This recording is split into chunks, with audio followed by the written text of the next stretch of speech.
magandang araw po mga kabalikat. Siguro naman nakikita nyo na ang ating magiging panauhin ngayon, ang guest, no?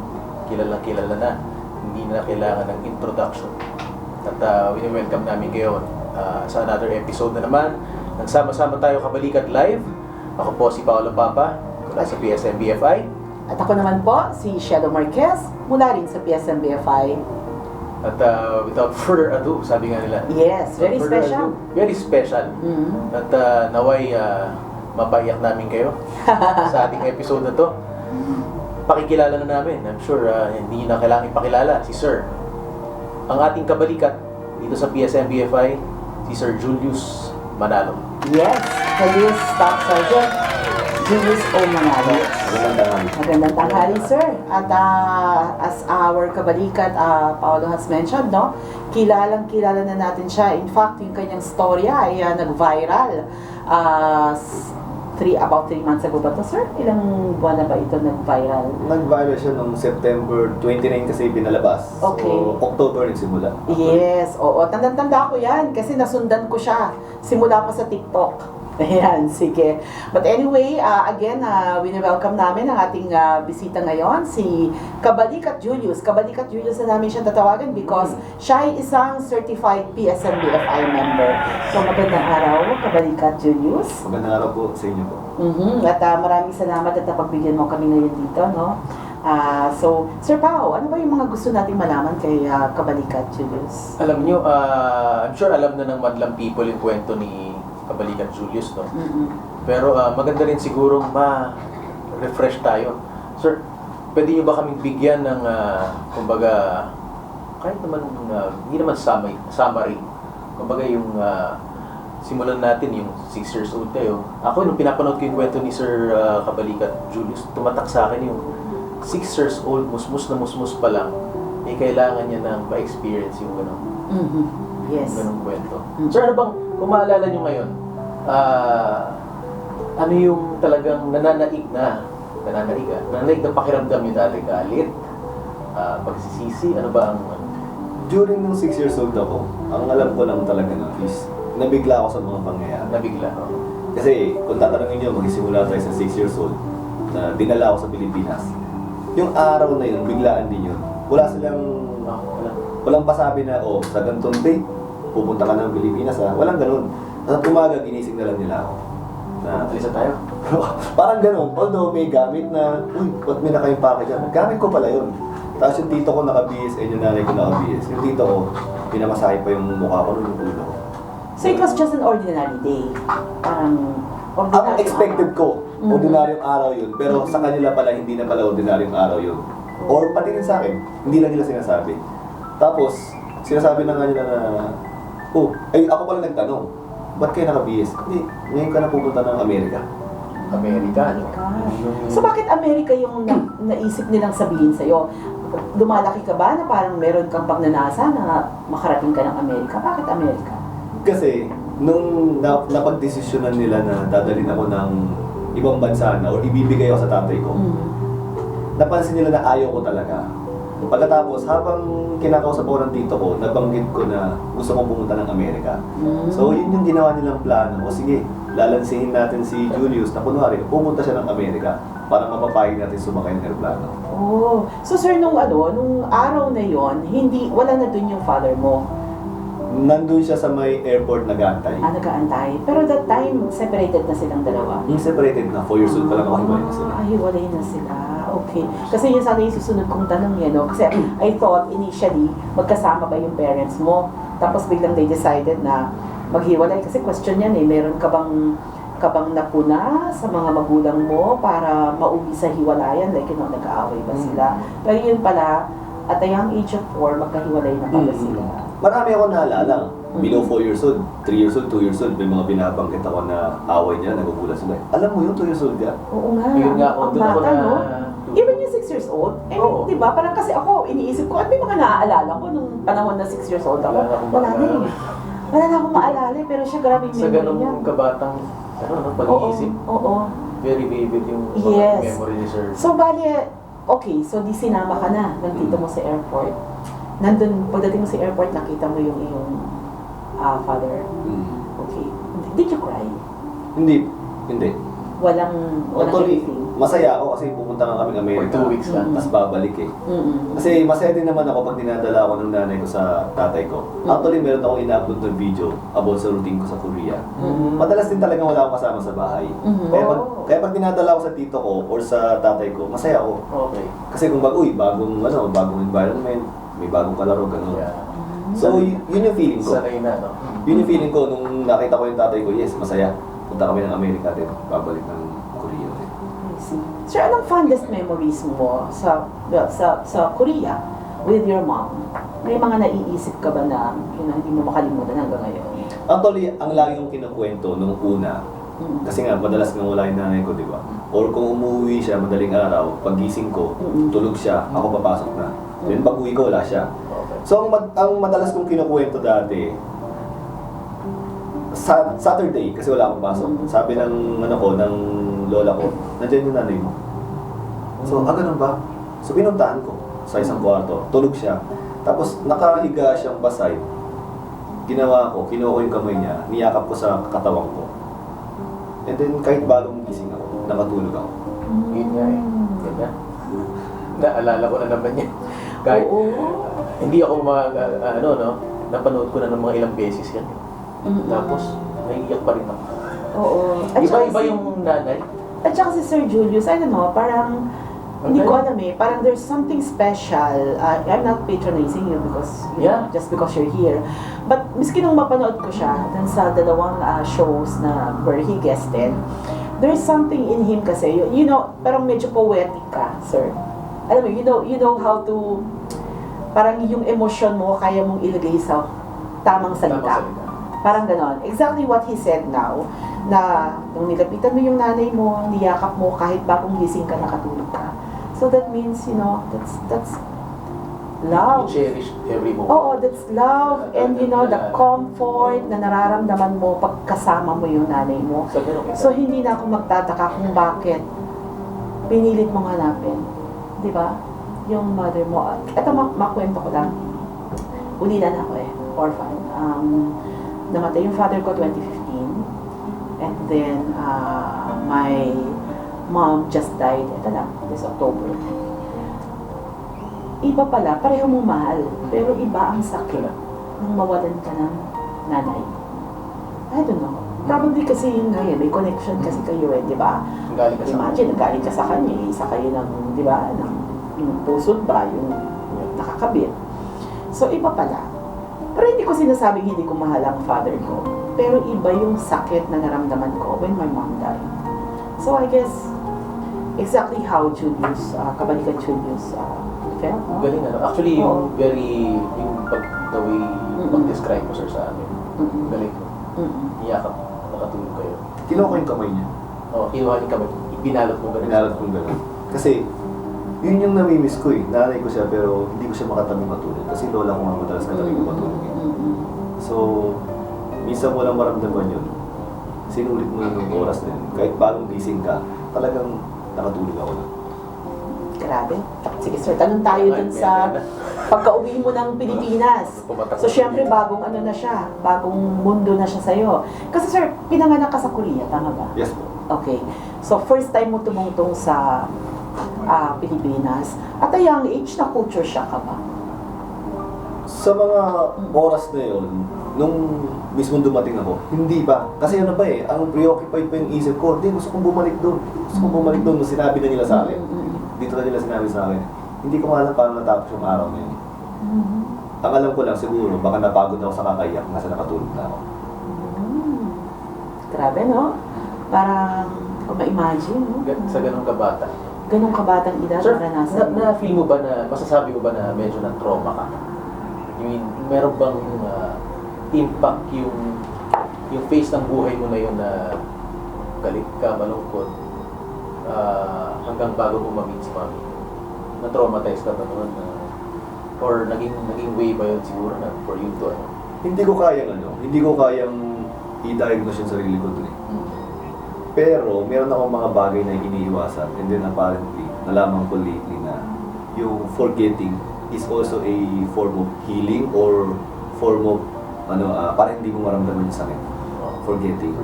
So may mga bagay ako na mga nakalimutan dahil doon na bigla nagbalik yung memories ngayon kasi nabuksan na ulit yung memory box ko ngayon. Yun yung isa sa alam ko nangyari. So, growing up, kung tatanungin mo ako ano ba yung naging effect naman sa akin, may one time na iyak ako ng iyak. Siguro for 1 week iyak ako ng iyak. Hindi ba ako pwede bumalik doon? Nagalit na yung tatay ko sa akin. Hindi ka na nga babalik doon. Talagang sabigaw siya. Tapos pinalo pa niya ako. Kung gusto mong makita yung nanay mo, mag-aaral ka mo. So, tumatak bigla sa isip ko yun. Okay, so naging driving force mo yun.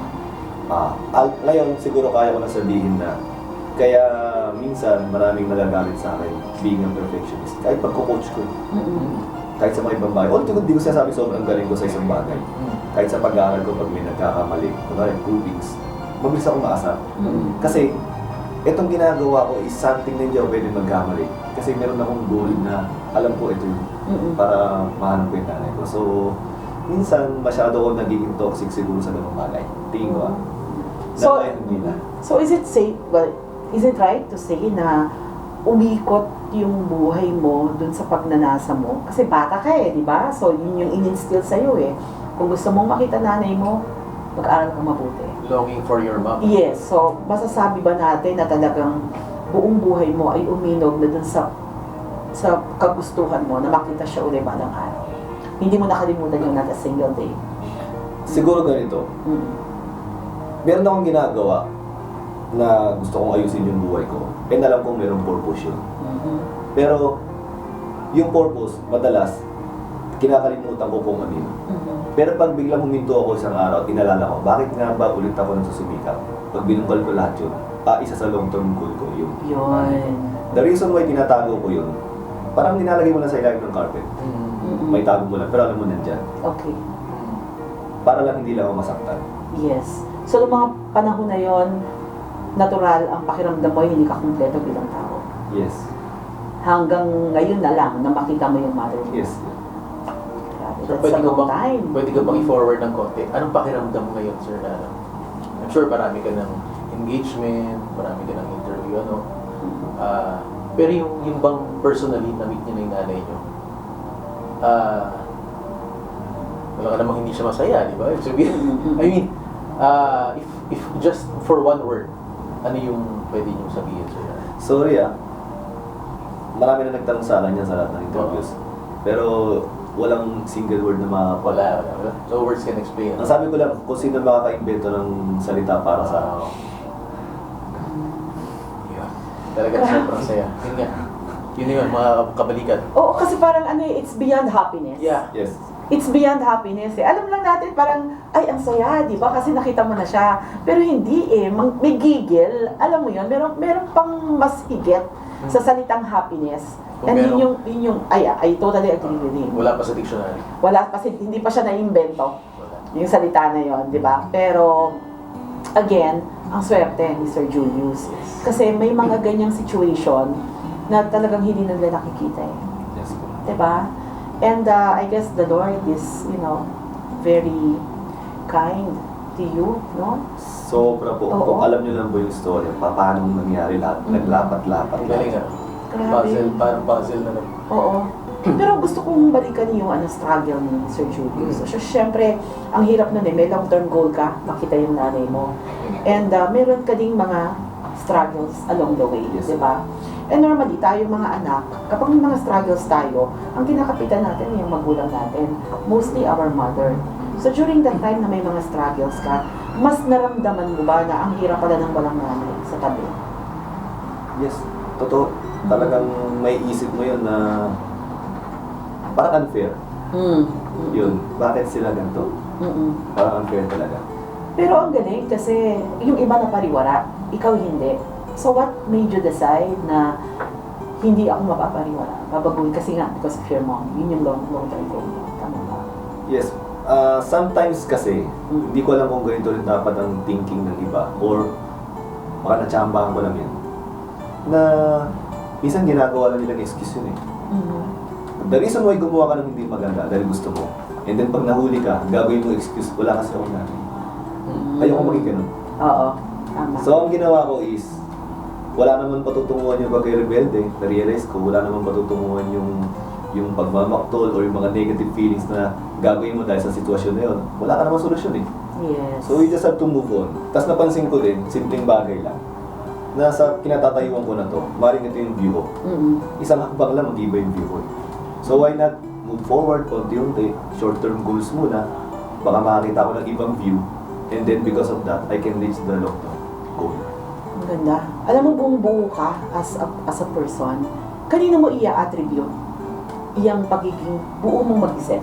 Binabana Growing yan up. sa nanay.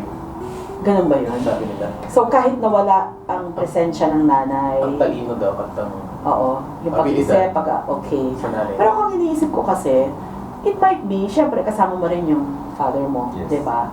So mukhang malaking factor din yon how he raised you single-handedly. Tama ba? Almost single-handedly, kasi dumating naman din yung tumulong yung tatay ko, Mm-mm. ay yung kuya ko pala. Mm-mm. Ganun. Siguro masasabi ko, yung tatay ko, kahit na hindi siya ganun kagaling maghanap buhay, kasi ang skills talaga niya is, music. Okay.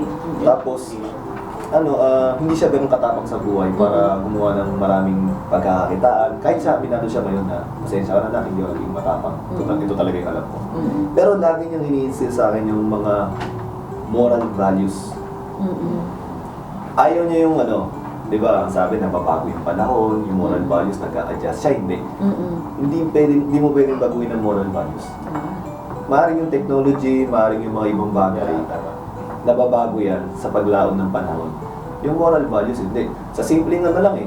Parang, eto, mabuti, eto hindi maganda. Unti-unti niya.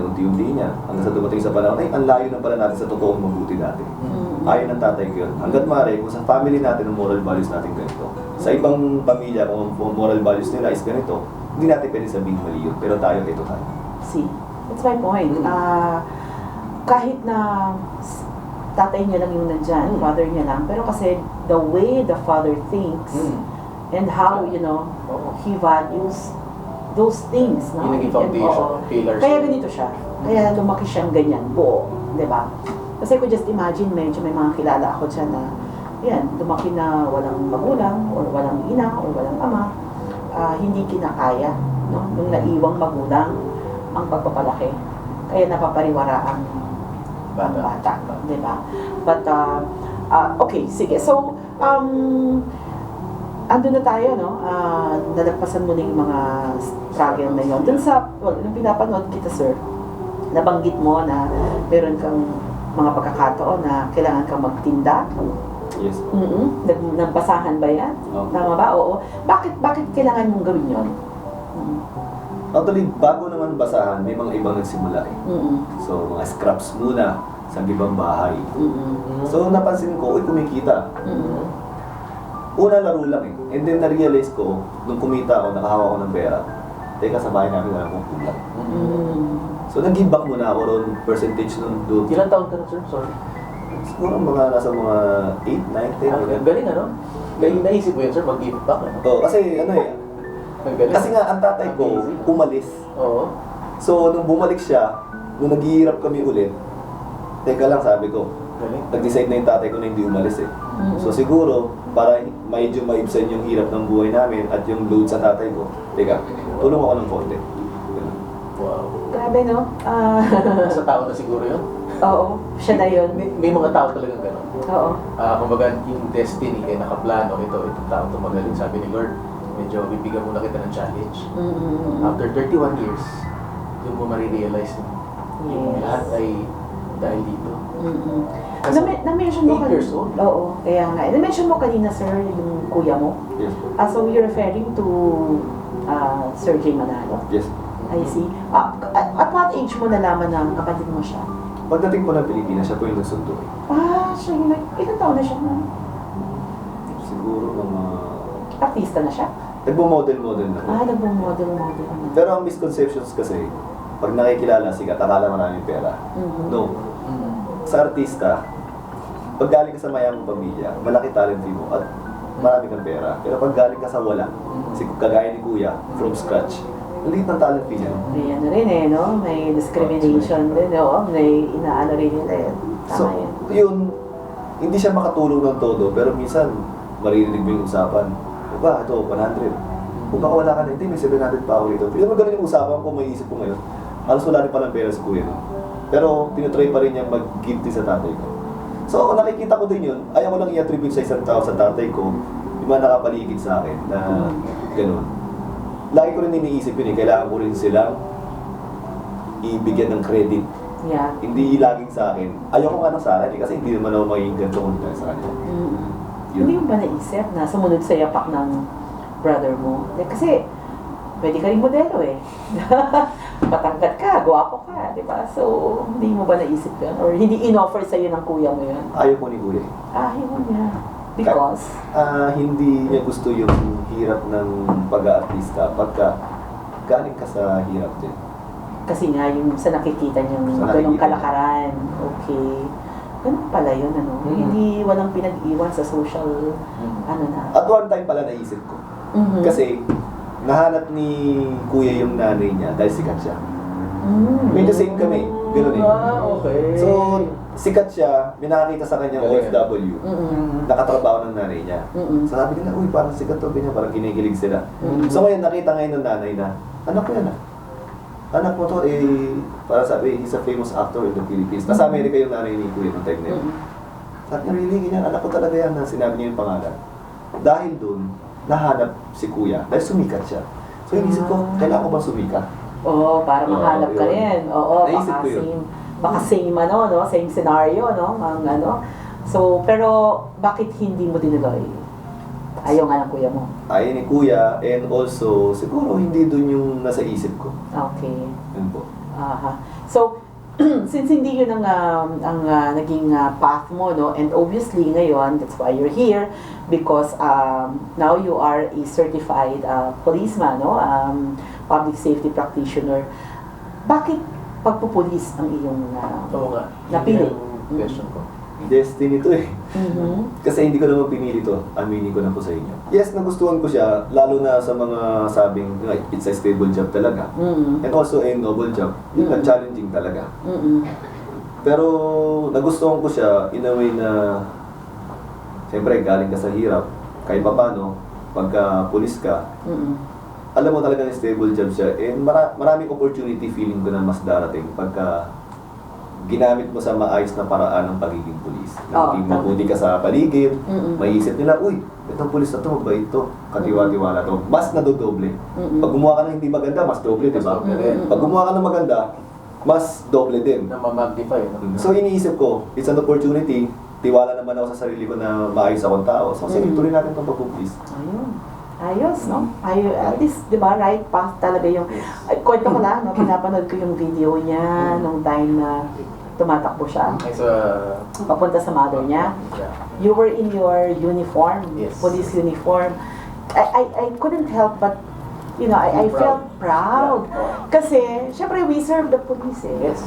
Oo, parang... Nakakatuwa. Oo, kami merong ganun eh. May attachment na kami kasi kami sa mga police. Yes. So, nung nakikita ko si Julius, si Kabalikat Julius na tumatakbo talaga, grabe yung pride na nararamdaman ko, na parang sinasabi ko na ito talaga yung true essence of being a, you know, a uniform personnel, 'di ba?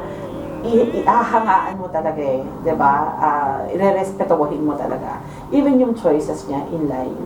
Yeah. So, actually ako mas din ako na ano sir, na bibilib sa'yo. The choices that you made. The choices that you made. Kasi isang maling choice lang yan. Diba? Buhay. Without your mother beside you, madidiscourage ka eh. Diba?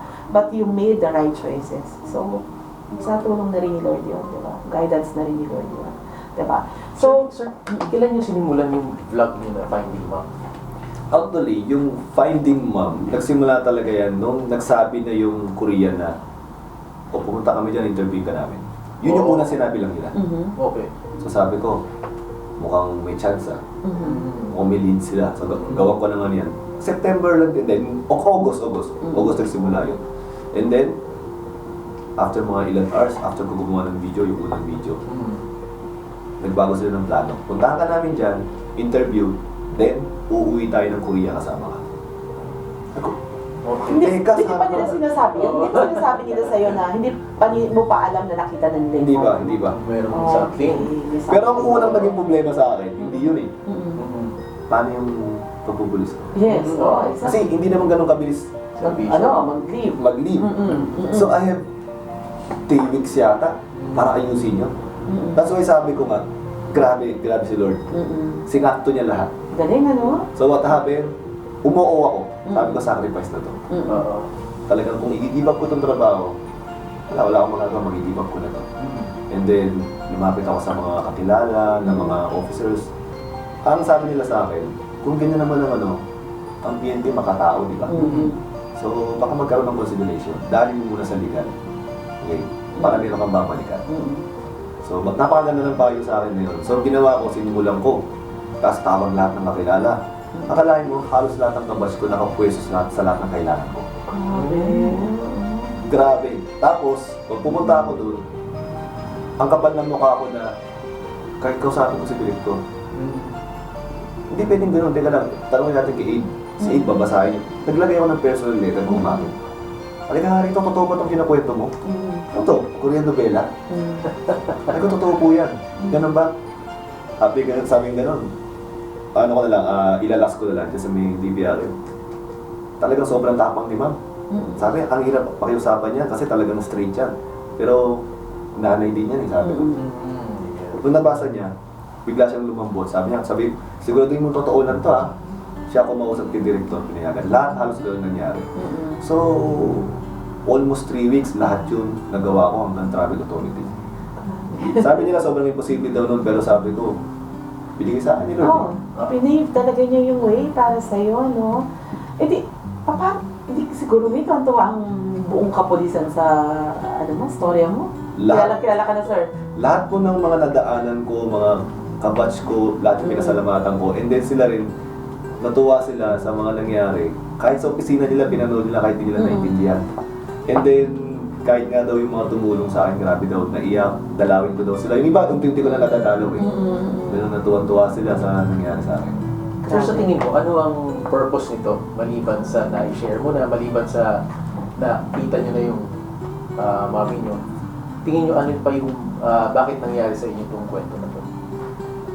Siguro sa lahat ng mga test sa buhay ko, baka napansin din ni Lord na maybe I can talk, kagaya ko na sinabi nyo, na ngayon ko nare-realize lalo. And then, napakaganda ng message sa akin ng dati kong teacher ng high school. Sabi niya, yung time daw ngayon kasi is parang nauuhaw ang mga magulang, lalo na yung mga nanay, sa pagmamahal at respeto ng mga anak, nasa pagbabago ng panahon. Tama yan. And yung mga nangyayari pa ng turn of events dito sa Pilipinas, na para bang pag nagkamali ang magulang is pwede mo na siyang baliwalain. Na parang hindi sila tao na nagkakamali din. Na pag nag-sorry, okay ka magsasorry. May ganong word na feeling ko hindi dapat sa magulang. And maybe, ako yung ginawang way, ako yung biniless, and I will share that blessings. Diba sabi nila, share the blessings. Not just money, not just resources, but also the experience, diba?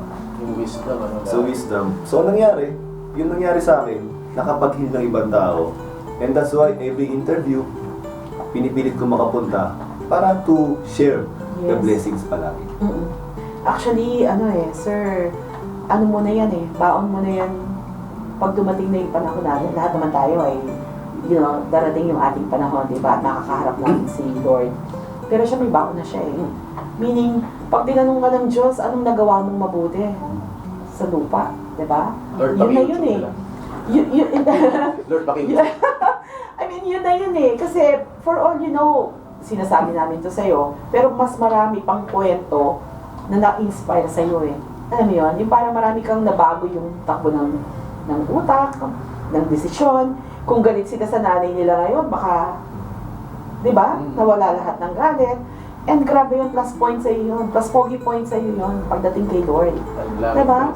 Oo. Kasi sir, nagsakripisyo ka nun Sabi mo nga, tulad niyan, yung pag-apply mo ng leave, hindi ganun kadali, di ba? Sakripisyo din yun. At one point, inisip mo rin na i-give up yung, hindi i-give up, kundi isakripisyo yung trabaho mo. May pamilya ka, di ba? Pero hindi mo inisip yun, di ba? All because you love your mother. And yun naman ang laging sinasabi ng Diyos sa atin, nasa 10 Commandments yun. Di ba? Mahalin mo yung mga magulang, di ba? I-honor thy father and thy mother. Gusto kong tumatak sa isa sa mga interviews ni Sir Julius. Yung in God's perfect time. Kapag nagkakilala sila ng na-meet niya na yung mommy niya, na okay na siya. Sir, yung pag sinabi niyo okay na kayo, meaning ano yung almost buo na kayo, may pamilya na kayo, ano bang napatawan niyo na yung mga Hindi naman ako guys sa nanay ko, so hindi ko mga siya ibang tao pala. kailangan patawarin. No, hindi yun. Hindi sir, I mean yung mga ibang tao, kumbaga yung mga struggles mo noon, kumbaga nakaligtaan na.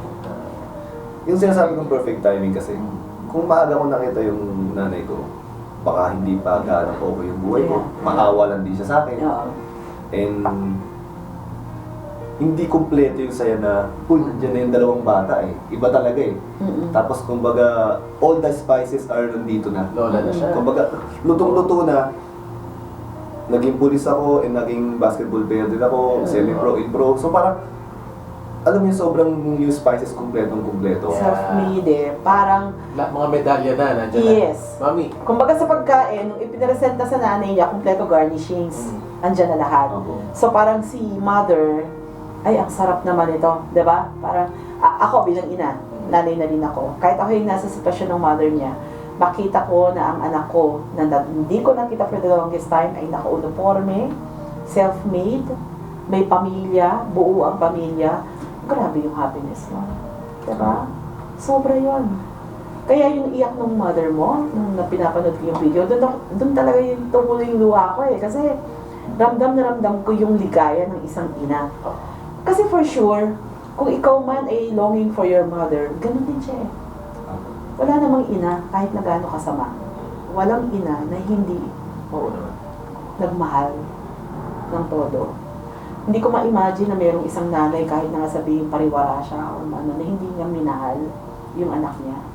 Kahit katiting Tama meron ba sir? yan. Alam niya yung pangalan mo, no? Pero ang name niya ay Julius Manalo, no? Sa Yes, passport. alam niya lahat. Alam niya, no?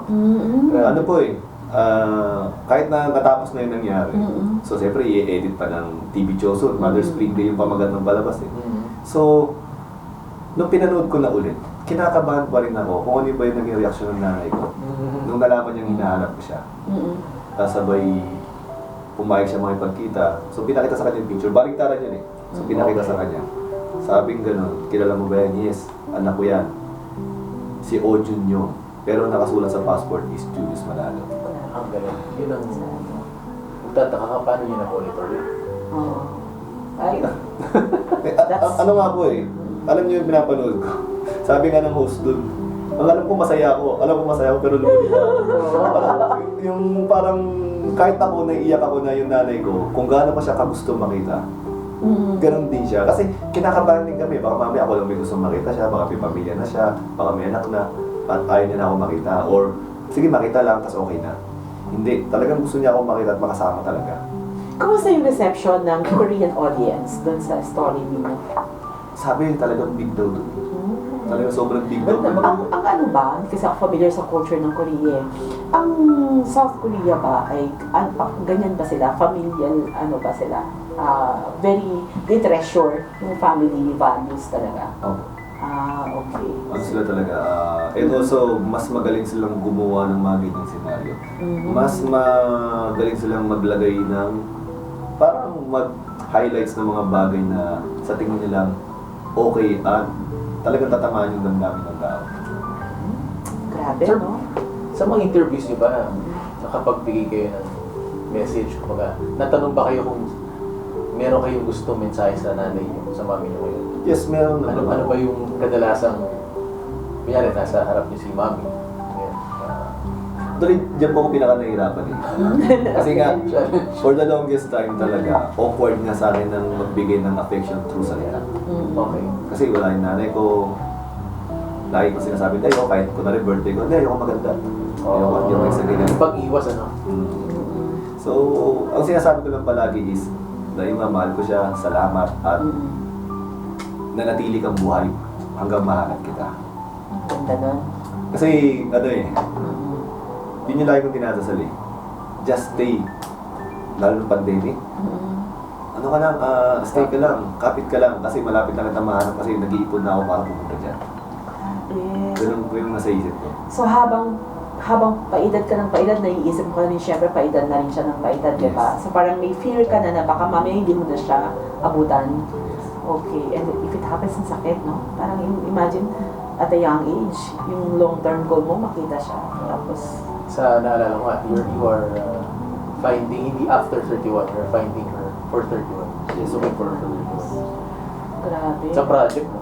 Oo. Actually, may mga messages pa pong nakikita sa messenger ko. Nag-message sa akin, uy, nakita mo na to yung mother mo.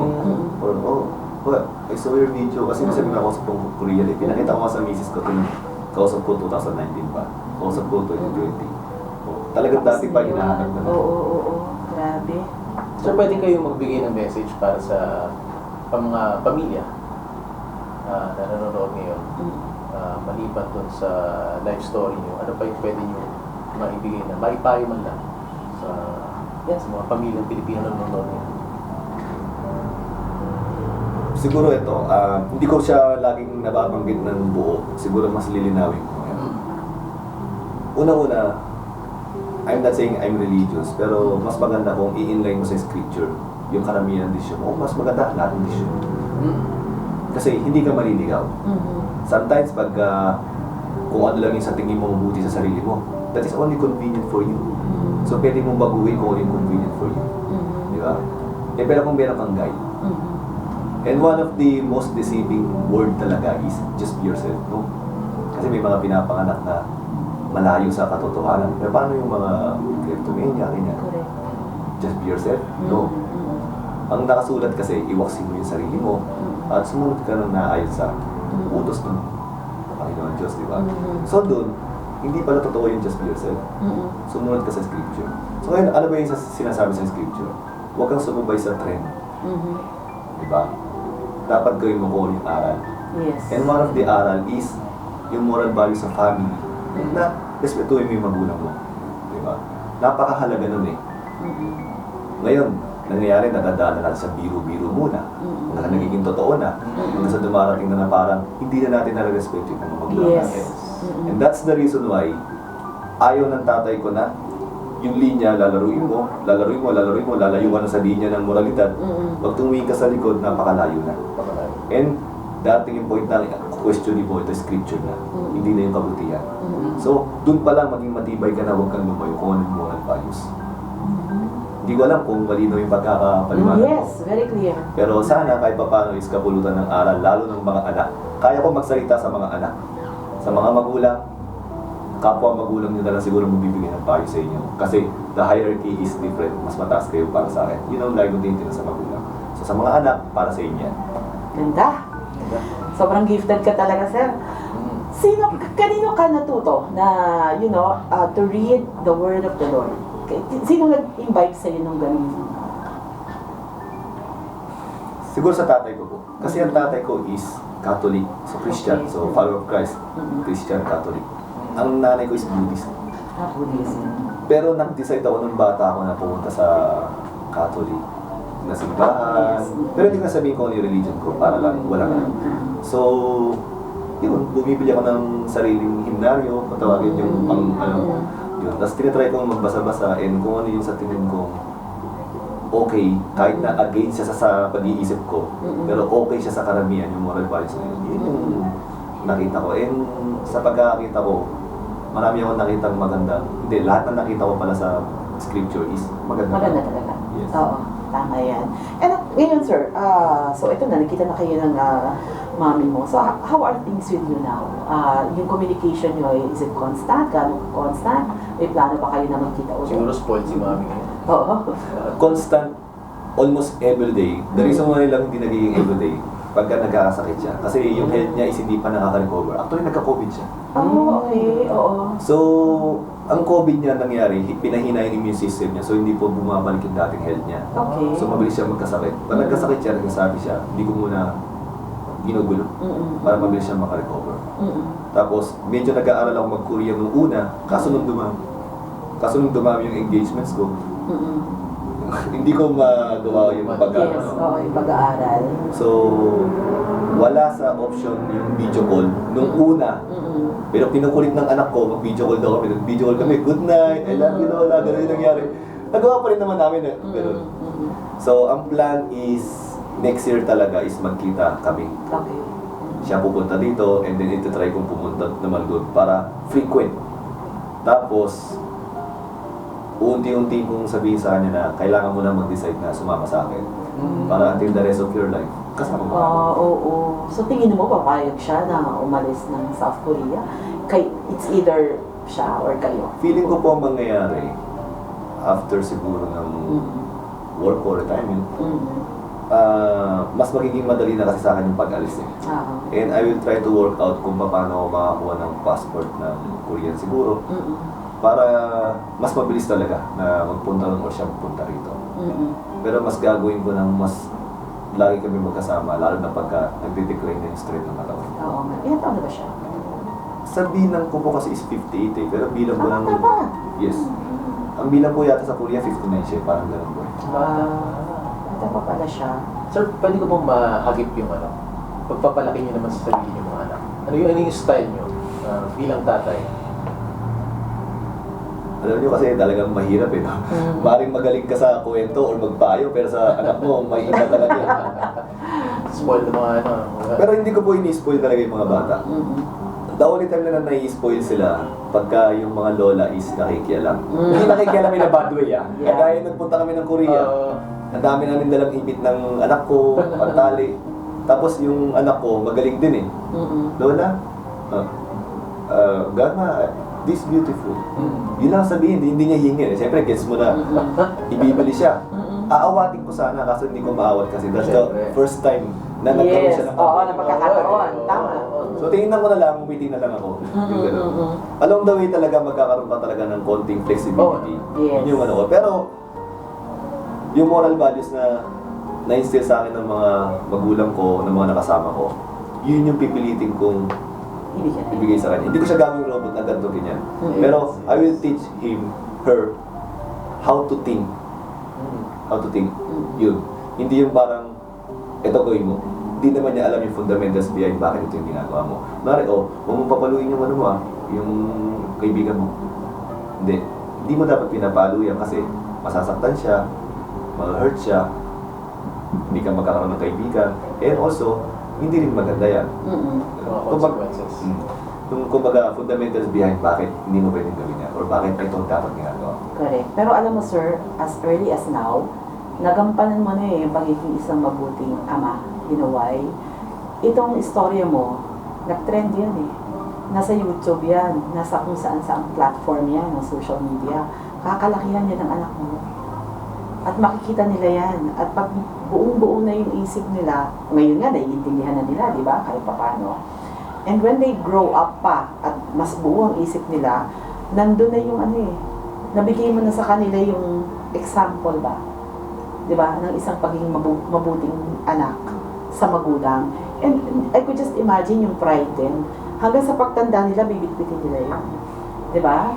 So, napakagandang example ng isang pagiging pagpapalaki sa isang anak. Yung ginawa mo kasi sir, hindi para sa sarili mo lang. Para sa anak mo din. Ako, that's how I see it. Diba? Kasi lahat naman ng ginagawa natin bilang tayo ay magulang, magre-reflect yan sa kung ano yung how our children see us eh. Diba? Ito may katibayan ka pa eh. Diba?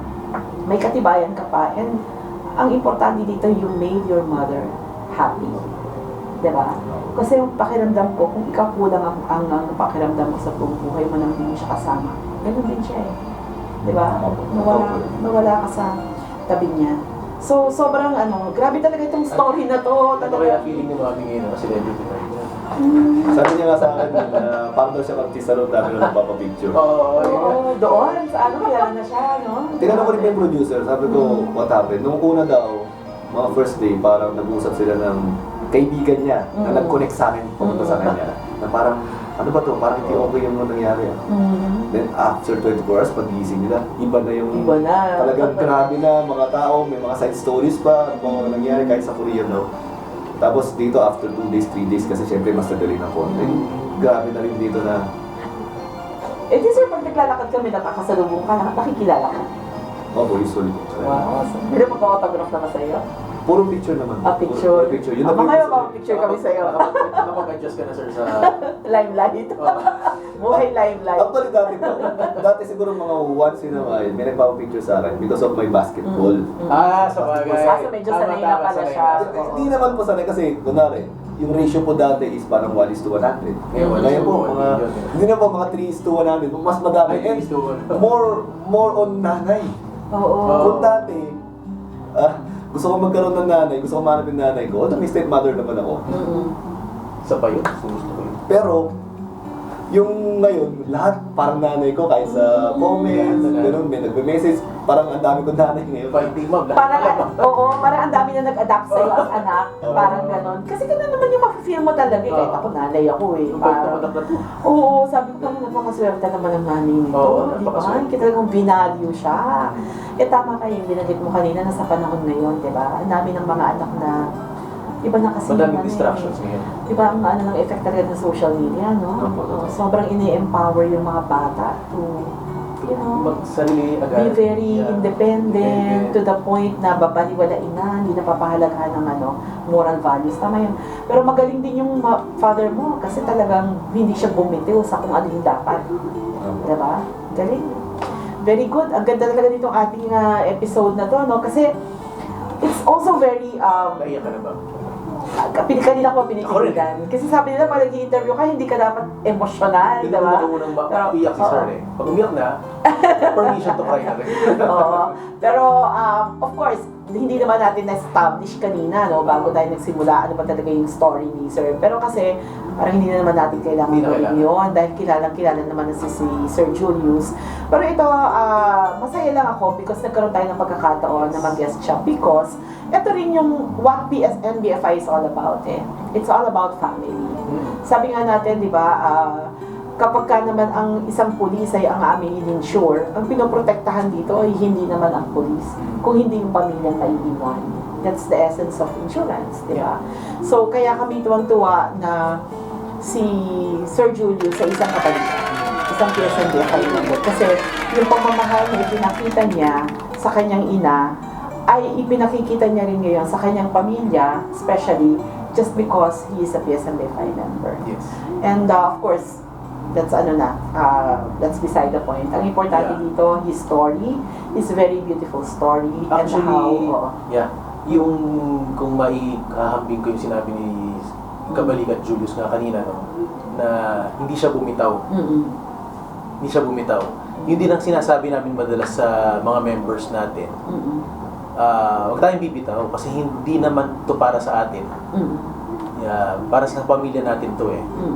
Kami bilang taga PSNBFI nga, kahit wala ako sa PSNBFI, sabi ko kumuha kayo ng PSNBFI, maging member kayo. Kasi para sa pamilya niyo yun eh. So, kumbaga nakita ko yung bigger picture because of Sir Julius here, guesting with us today, na hindi bumitaw sa paghanap sa kanyang nanay. Yes. Na hanggang ito nga, viral na, lahat tayo hindi bumitaw sa telepono, hindi tumigil sa kakaiyak, at hindi bumitaw sa kanyang storya, no? Storya. And very soon, baka makita natin siya sa, baka artista na rin si Sir Julius, o modelo na rin, or Pero sa ganitong celebrity. Celebrity na si Sir. Celebrity na In his own right, diba? So talagang we're very happy na pinagbigyan mo kami ngayon, Sir Julius, at very inspiring again. Ako, mahilig akong manood ng mga ganitong stories, but your story is one of those na hindi ko talaga makakalimutan. One of a kind. One of a kind, One of a diba? Hindi siya for publicity lang. Yes. Hindi siya for income lang. I mean, hindi siya for money, ano lang. Yes, oo. Iba. I mean, may ibang calling, may ibang purpose. Yes, exactly. And siguro, Sir Julius, bago tayo magtapos, hihingi lang kami sa iyo ng isang mensahe. Of course, nagbigay ka na ng mensahe para sa mga, pamilya na nandyan. So siguro, ito yung kasi gusto kong makita rin no, na how are your mga katrabaho sa pulisya, sa PNP, no? How do they regard you? So, ang gusto kong namin marinig sa iyo ngayon ay isang mensahe para sa mga kapwa mo, police. And how they should value their families. Siguro yun. So, sa family namin, lalo sa mga uniform personnel, alam naman natin na yung time talaga natin is very tight. In times of dapat nag-build tayo ng memories. Sa atin, wala yun. Because we have to ensure kung ano ba yung memories na bubuin ng mga hindi uniform personnel. Yes. Tayo nagbabantay nun eh. So if ever na you have time to share memories, para mag-build ng memories, because your memories today will be their past memories. So make it good.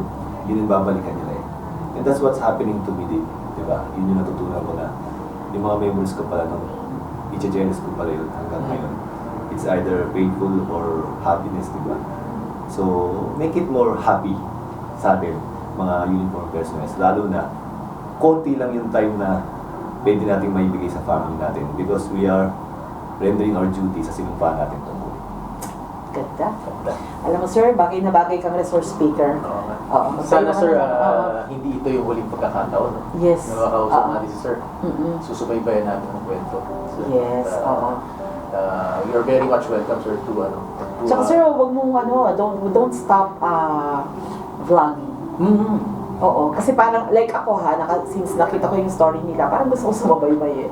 Alam mo yun, parang gusto ko pa siyang masundan, yung progress ba ng kanilang relationship as mother and son. Oo, ganun, oo. Aabangan yun, for sure, aabangan din yan ng mga nakasubaybay sa story ni sir. Not for anything else, but kasi it's very inspiring. Yun lang yun. Kasi sometimes lahat naman ng tao ay may pinagdadaanan. And paminsan, hindi tayo yung pinagdadaanan natin, nahihirapan tayo, sa sarili natin, wala tayong makitang, paano ba yun? Para makakapagpagaan sa atin. Pero pag tumingin tayo sa buhay ng ibang tao, may bagay sa kanila na makakatulong para ma-overcome natin yung mga pinagdadaanan natin. So, ganun eh. Yung story niya, pwedeng ganun eh. So, like ako, kunyari, may pinagdadaanan ako ngayon, di ba? Mapanood ko lang yung story niya, or meron siyang update. Kung masaya siya, masaya rin ako. Di ba? Marami matatransform na buhay because of yung experience ni Kabalikan Julius na in-impart niya. Parang pag gusto mo pumuwi ka ng mabuting tao mo lang, di ba? Parang gano'n. Sorry na, parang gano'n eh. Parang feeling mo tuloy eh, nakausap mo siya, i-questioning mo yung sarili mo eh, mabuting tao ba ako? Mami, sorry ako kay ganyan. Bayad na ako ng utang. Mga gano'n ba? Iba yung... Tapos nakaputi pa siya. Hindi, sa totoo lang. Hindi naman po ako perfect. Sabihin ko totoo na hindi naman perfect, nagkakamali din ako. But I always try to, sa puso ko alam ko talaga na okay ako. Bihirang-bihira na kasi talaga sa panahon ngayon na at your age. Alam niyo na, iba na yung ginagawa ng mga bata ngayon. Hindi ko naman sinasabing wag gawin, pero marami nang medyo wala sa kabuluhan eh. I mean, with you, biglang pinadala ni Lord, mag-viral ka. Kailangan na ng mundo ng hindi naman savior, kailangan na ng boss sa walang katuturan. And there's may napansin din ako sa kanya eh, nung i-interview siya ng KMJS, sa Donnie Talks, na-feel ko sa kanya yung sincerity. Kasi merong mga ini-interview kasi na mararamdaman mo kung chika lang eh, alam mo yon. Sa kanya may sincerity. So ngayon mas napatunayan ko yon, nakaharap na natin siya. He's a very sincere person. And pagpatuloy mo na yan, sir. Marami ka talagang, iba talaga yung, paano ba yun? Iba yung dating mo. Parang, basta, very positive yung dating mo sa kahit na sino nakakausap. Kasi naman yung story ni Sir, 6 years old. 8 years old, nagbibenta. Yung foundation niya rin, na marami. Well, marami rin naman mga taong mas mahirap pa yung pinagdaanan sa kanya. Pero hindi, yung kasi sinasabi kanina ni Ma'am Shelo nga, siguro nasa tao rin. Sa tao rin yan. Kasi maraming akong kilala na yung choices pa rin. Palusot. Para bakit yung ganito? Kasi tatay ko, ganyan kasi nanay ko. Pero totoo, ginusto niya gawin yung hindi maganda. Yes. Kasi gagawin lang niya palusot. Masarap eh. I mean, mas convenient. Tsaka gusto ko lang idagdag na siguro ang nangyari ngayon kung ano man yung nangyari sa akin, ang pagiging mabait at mabuti pala is cool. Di ba? Totoo yan. Hindi yung cool yung iba yung ginagawa mo na kung ano-ano kabulastugan nga. Hindi pala yun yung cool. Ang cool pala is maging mabait at mas maging mabuti. Dapat yung mag-trending, ano? Amen. Amen to that. Amen, yes. Ayan. Okay. So, kabalikan. Mula po sa aming napaka-humble na studio sa PSM BFI, nagpapasalamat po kami sa inyong pag-tune in. At naway sa aming part 2, Sabay tingin ka. part 2 na interview, susundan namin ang buhay niya. I'm sure maraming mga agencies dyan na mas malalaki, pero I'm sure pagbibigyan kami ni Kabalikan Julius sa aming part 2 interview sa kanya. Maraming salamat po. Sana po ay nakapulot niyo po ng aral na napakadaming aral po na ang ating napulot ngayon sa ating interview. Ito po muli si Kabalikan Paolo Papa. At kabalikat, Shadow Marquez. Maraming salamat po. Maraming salamat, kabalikat Julius. At magandang hapon po sa ating lahat.